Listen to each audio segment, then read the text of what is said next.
ഗുരുവായൂരപ്പ ശരണം. ഭഗവത്ഗീതയിൽ 9-ാം അധ്യായത്തിൽ 26-ാം ശ്ലോകത്തിൽ ഭഗവാൻ ഇങ്ങനെ പറയുന്നു: പത്രം പുഷ്പം ഫലം തോയം യോ മേ ഭക്ത്യാ പ്രയച്ഛതി തദഹം ഭക്ത്യോപഹൃതം അശ്നാമി പ്രയതാത്മനാഹം. അതായത് സ്നേഹത്തോടും ഭക്തിയോടും കൂടി ഒരാൾ എനിക്ക് എന്തർപ്പിക്കുന്നോ, അതൊരു ഇലയോ പൂവോ ഫലമോ ജലമോ എന്തോ ആകട്ടെ, ഞാനത് സ്വീകരിക്കുന്നു.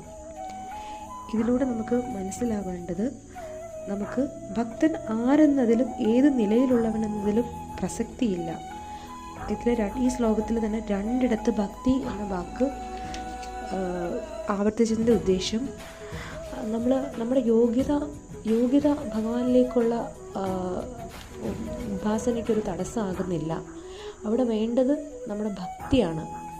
ഭഗവാനിലേക്കുള്ള നിർമ്മലമായ മനസ്സോടുകൂടി നമ്മൾ ഭഗവാനെ ആരാധിച്ചു കഴിഞ്ഞു കഴിഞ്ഞാൽ വളരെ സിമ്പിളായിട്ട് നമുക്ക് ഭഗവാന്റെ ഗോലോക വൃന്ദാവനത്തിലേക്ക് നമുക്ക് എത്താൻ സാധിക്കും.